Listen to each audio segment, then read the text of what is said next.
حضور صلی اللہ علیہ وسلم کی کوئی حقیقی بہن نہیں تھی، لیکن جب آپ سیدہ حلیمہ سعدیہ رضی اللہ تعالی عنہا کے پاس گئے تو وہاں حضور کی ایک رضائی بہن کا ذکر بھی آتا ہے جو آپ کو لوریاں دیتی تھی۔ ان کا نام سیدہ شیمہ رضی اللہ تعالی عنہا تھا۔ السلام علیکم دوستو، ایک بار پھر سے استقبال ہے آپ سبھی کا ہماری آج کی ایک خصوصی ویڈیو میں۔ آج کی اس ویڈیو میں ہم ایک دلچسپ واقعہ سنیں گے جو ہمارے نبی اکرم صلی اللہ علیہ وسلم کی بہن کے تعلق سے ہے۔ آئیں مشاہدہ کریں۔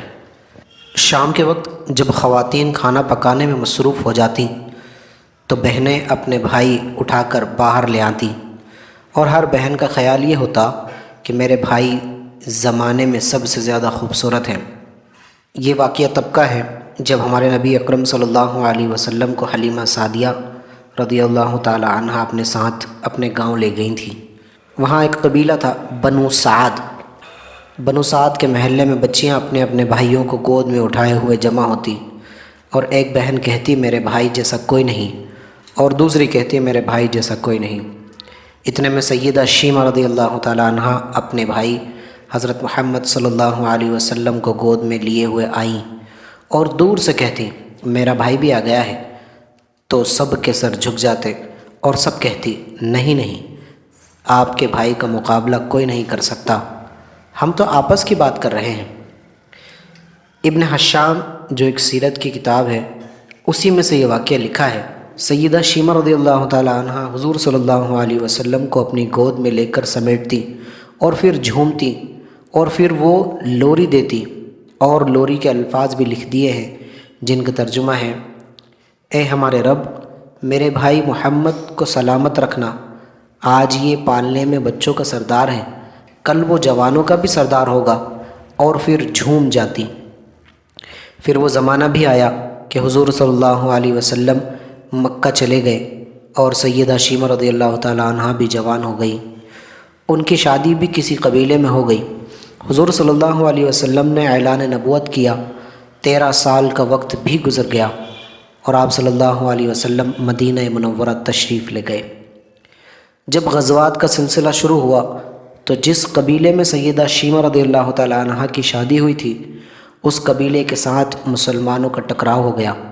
اللہ رب العزت نے مسلمانوں کو فتح عطا کر دی، تو اس قبیلے کے چند لوگ صحابہ اکرام رضی اللہ تعالی عنہم اجمعین کے ہاتھوں گرفتار ہو کر قید کر دیے گئے۔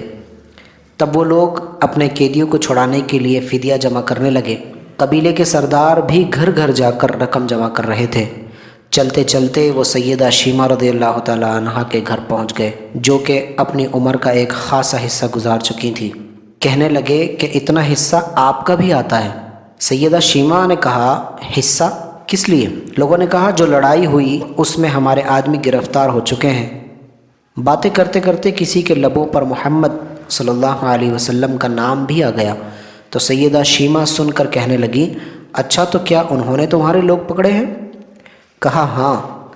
سیدہ شیمہ نے کہا تم رقم اکٹھی کرنا چھوڑ دو، مجھے ساتھ لے چلو۔ سردار نے کہا آپ کو ساتھ لے چلے؟ سیدہ شیمہ کہنے لگی ہاں، تم نہیں جانتے وہ میرا بھائی لگتا ہے۔ قبیلے کے سردار کے ساتھ جب سیدہ شیمہ حضور صلی اللہ علیہ وسلم کے نوری خیموں کی طرف جا رہی تھیں اور صحابہ اکرام ننگی تلواروں سے پہرا دے رہے تھے، وہ مدنی دور تھا۔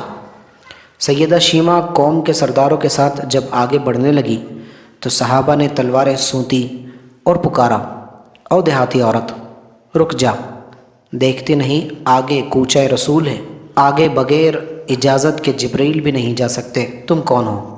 سیدہ شیمہ نے جواب میں جو الفاظ کہے ان کا اردو ترجمہ یہ ہے، میری راہیں چھوڑ دو، تم جانتے نہیں میں تمہارے نبی کی بہن لگتی ہوں۔ تلواریں جھک گئیں، آنکھوں پر پلکوں کی چلمنیں آ گئیں، راستہ چھوڑ دیا گیا۔ سیدہ شیمہ حضور صلی اللہ علیہ وسلم کے خیمہ نوری میں داخل ہو گئی تو حضور صلی اللہ علیہ وسلم نے دیکھا اور پہچان گئے۔ فوراً اٹھ کھڑے ہوئے، فرمایا بہن کیسے آنا ہوا؟ کہا آپ کے لوگوں نے ہمارے کچھ بندے پکڑ لیے، ان کو چھڑانے آئی ہوں۔ حضور صلی اللہ علیہ وسلم نے فرمایا بہن تم نے زحمت گوارا کیوں کی؟ پیغام بھیج دیتی میں چھوڑ دیتا، لیکن تم آ گئی، اچھا ہوا ملاقات ہو گئی۔ پھر حضور صلی اللہ علیہ وسلم نے قیدیوں کو چھوڑنے کا اعلان کیا۔ کچھ گھوڑے اور چند جوڑے سیدہ شیمہ کو تحفے میں دے دیے، کیونکہ بھائیوں کے دروازے پر جب بہنیں آتی ہیں تو بھائی خالی ہاتھ تو بہنوں کو نہیں لوٹایا کرتے۔ حضور صلی اللہ علیہ وسلم نے بہت کچھ عطا کیا اور رخصت کرنے خیمے سے باہر تشریف لے آئے تو صحابہ رضی اللہ تعالیٰ عنہ کی جماعت منتظر تھی۔ فرمایا، اے صحابہ، آپ جانتے ہیں کہ جب بھی میں قیدی چھوڑا کرتا ہوں تو میری یہ عادت ہے کہ آپ سے مشاورت کرتا ہوں، لیکن آج ایسا موقع آیا کہ میں نے آپ سے مشاورت نہیں کی اور قیدی بھی چھوڑ دیے۔ صحابہ نے عرض کیا کہ حضور، مشاورت کیوں نہیں کی؟ ارشاد تو فرمائے۔ فرمایا، آج میرے دروازے پر میری بہن آئی تھی۔ سبحان اللہ، یہ معاملہ تھا ہمارے نبی علیہ الصلوۃ والسلام کا اپنی رضائی بہن کے ساتھ، لیکن آج ہم ہماری حقیقی بہن کے ساتھ بھی ایسا معاملہ نہیں کرتے۔ ان کے ساتھ حسن اخلاق کی تو بات دور رہی، ہم ان کا حق بھی ادا نہیں کرتے۔ کیا لگتا ہے جنت اتنی آسان ہے؟ کل قیامت کے روز اللہ رب العزت حقوق اللہ کے اندر تو عفو کا معاملہ فرما سکتے ہیں، لیکن حقوق العباد میں معاملہ بندے کا معاملہ بندے کے ساتھ ہی کرنا ہوگا۔ تو کیوں نہ ہم روز محشر میں پہنچنے سے پہلے ہمارے معاملے صاف کر لیں، توبہ کریں اور اپنے معاملے کو صاف کریں۔ اللہ تعالی ہمیں توفیق عطا فرمائے، آمین۔